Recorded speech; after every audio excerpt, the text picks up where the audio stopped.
Now my pleasure to introduce Gerry Manar, who retired earlier this year after faithfully serving the VFW for 12 years as Deputy Director, National Veterans Service, and then as its Director.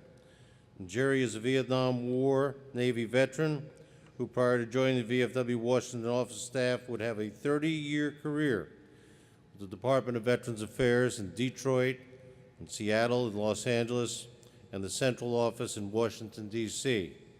And during his VFW tenure, Gerry's primary objective was to improve accountability and professionalism amongst the VFW cadre of accredited service officer representatives. And through his leadership, the VFW not only expanded its presence on military installations, but also made better use of training, resources, and the data to evaluate the effectiveness of our advocacy efforts.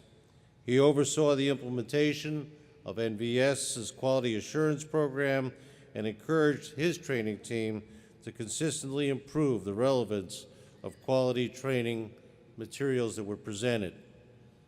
In the veterans community, Gerry's decades of expertise and technical knowledge made him an invaluable resource on critical topics like breaking the disability claims backlog, migrating to a paperless VA claims process, and developing a new framework to adjudicate appeals. And he worked tirelessly to hold the VA accountable while ensuring it provided timely access to critical health care benefits and support services for our veterans. His guidance, his leadership, his friendship is greatly missed, but I know he trains his successors very well. Gerry, our nation, our VFW, and our veterans owe you a debt of gratitude for your 40-year-plus commitment to serving others, and I wish you a very happy and well-earned retirement, and I'm pleased to present you with the Distinguished Service Medal and Citation. Adjutant.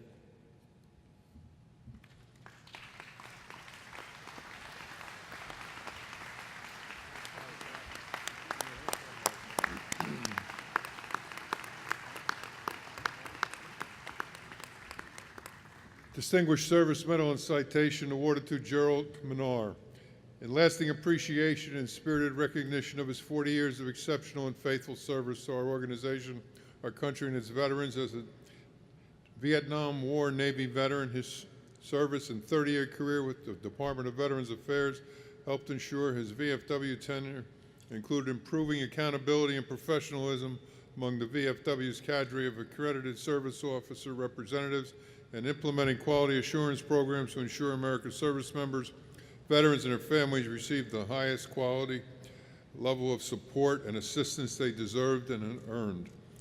His decades of expertise and knowledge, along with his lasting commitment and tireless dedication to the mission of the VFW, has earned him the utmost appreciation of the veterans of foreign wars of the United States, a witness whereof we have hereunto set our hands in the official seal of the Veterans of Foreign Wars of the United States this 25th day of July, 2017, signed Brian Duffy, Commander-in-Chief, Robert E. Wallace, Adjutant General, and let me add that Gerry Manar was and remains the most knowledgeable person in the veterans community on the veterans benefits side of the house.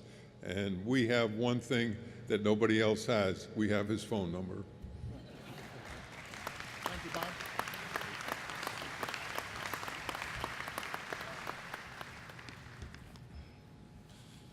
Thank you, Chief, and thank you, Bob. Comrades, this is indeed a great honor,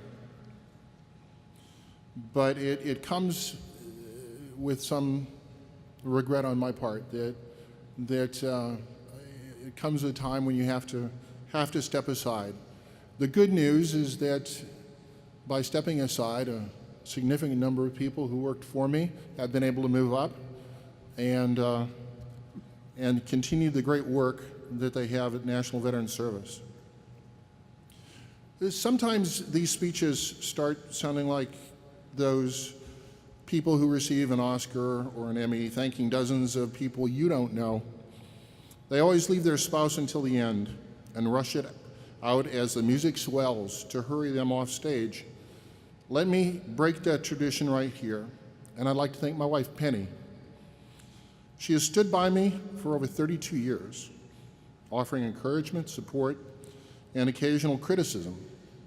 Yeah, criticism. All of which kept me grounded and moving forward, allowing me to do the things that we had to do. I've had 2 careers, 2 retirements. The first one was working for the Department of Veterans Affairs.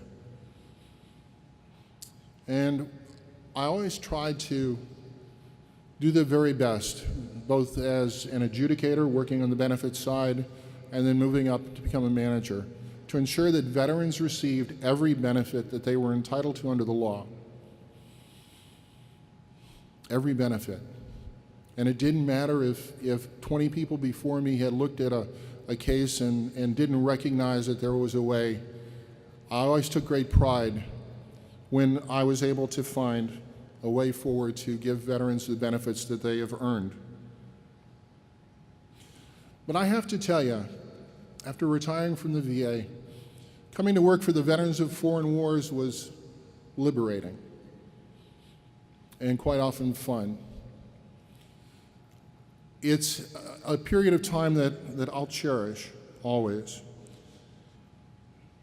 The proudest and most impactful part of my careers, serving veterans over 40 years, has been working with the VFW. Now, Bob and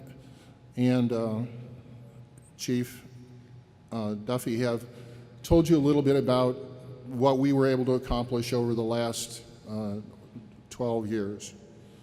Well, let me tell you that you've got an amazing staff working in Washington, D.C. The legislative staff there interact with Congress, senators, congressmen, their staff on a daily basis. They monitor every bill that is in preparation or submitted to ensure that if it's not to help veterans, it certainly doesn't harm them. And doctors have this motto, first do no harm.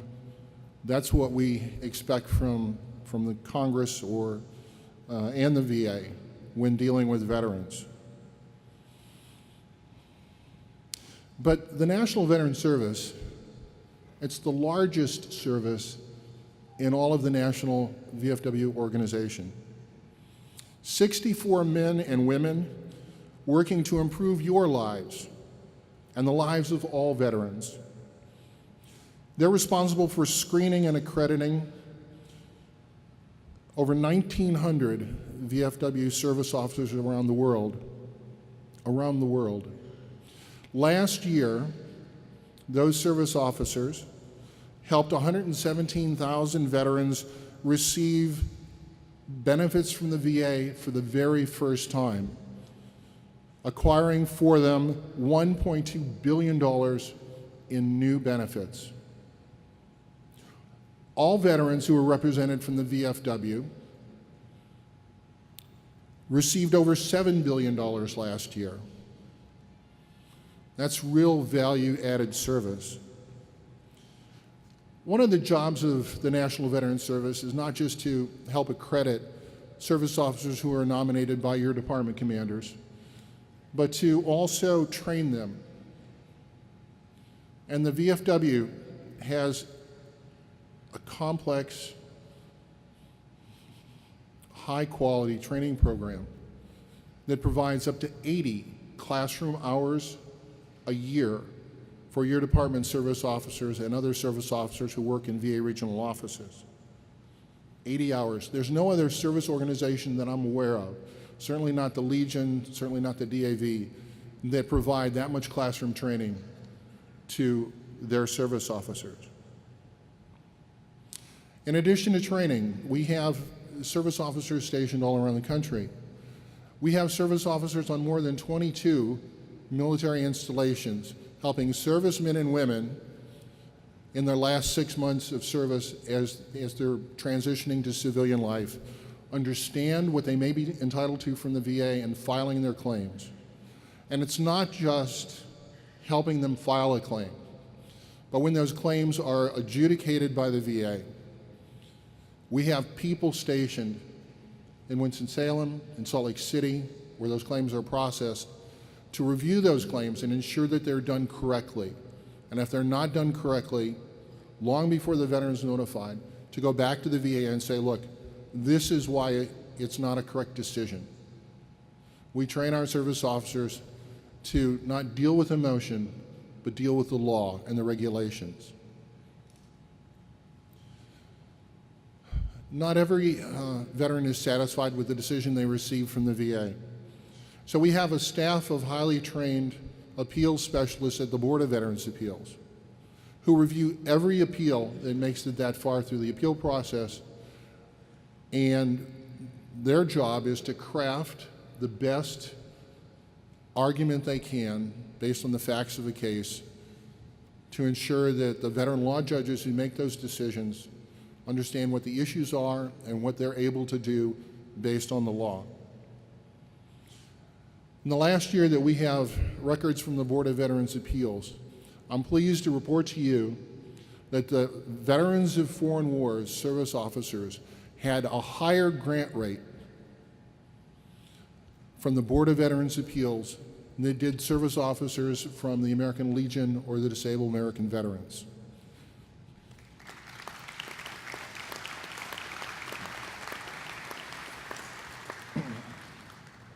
In addition to all those things, this staff in Washington on a daily basis interacts with VA at all levels, mid-level and high levels.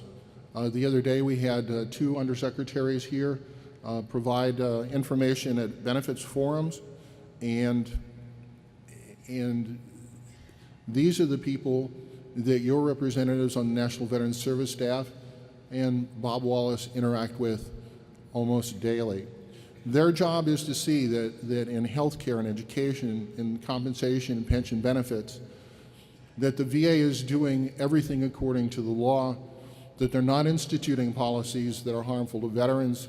If they try and institute policies or procedures that get in the way of what veterans are entitled to, that we call them on it, and to the best of our ability, force them to change. We're not always successful, but there are so many things that could have been worse than what they are today. And it's because of the work of the Veterans of Foreign Wars, and quite frankly, the cooperation we have with other major service organizations. There may be some competition in the field among service organizations, but in Washington, we almost always work together for the interests of veterans. So I urge you, the next time you're in Washington, D.C., stop by the VFW headquarters, your Washington headquarters, and take a tour. We love having you come and see the office. I have to tell you, although NVS has 64 people, you're going to see a handful of folks there, because our troops, our service officers are out in the field serving veterans on a direct basis. But we'll show you around, and I think you'll come away with a new impression of what it is the VFW does for you. Now, there are some people I'd like to thank. The first three, Ryan Gallucci, Don Jirek, and Mike Figlioli. Ryan was my deputy, and now he's the director of National Veterans Service. Dawn has been a deputy, and a more amazing individual I can't imagine. She runs the benefits discharge benefits delivery discharge program, and also manages the healthcare side of the house.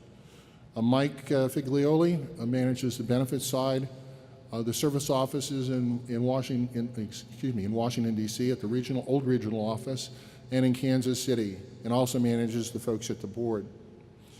I'd like to give a shout out to Lauren Barefoot, who is a manager of training and quality control, who has taken over the training program in the last couple of years and has taken it to new levels. Finally, the National Veterans Service cannot function at near the level it does on a day in and day out basis without Teresa Aldana, Manager of Administration and Support. I've often told her, and I've told other people, that if she had been a veteran, she would be sitting in the director's chair and not just running things from behind the scenes. Last but not least, I'd like to thank Bob Wallace, Executive Director of the Washington Regional Office, Washington headquarters, and also your current Adjutant General. He has given me support from the very beginning, and I can't tell you how much I appreciate that. Within, I don't know, a month or two after, a few months after I started working at the VFW in Washington, I remember distinctly we were in a car on our way to a meeting at the White House with a commission that was in the process of developing and proposing policies that, if ever implemented, would be extraordinarily harmful to veterans. And he looked at me and said, "Gerry, just don't hold back." And that's the kind of confidence that he's given me and support he's given me throughout these 12 years of working in Washington. So I'd like to thank him. But I'd like to close, I know it's almost a cliche at this point, the motto of the VFW, but it's really, it's substantive, it's real, and it's proven every day by the folks who work in Washington and in Kansas City, and all of you out in the departments and in your various posts. With the veterans of foreign wars, no one does more for veterans. Thank you.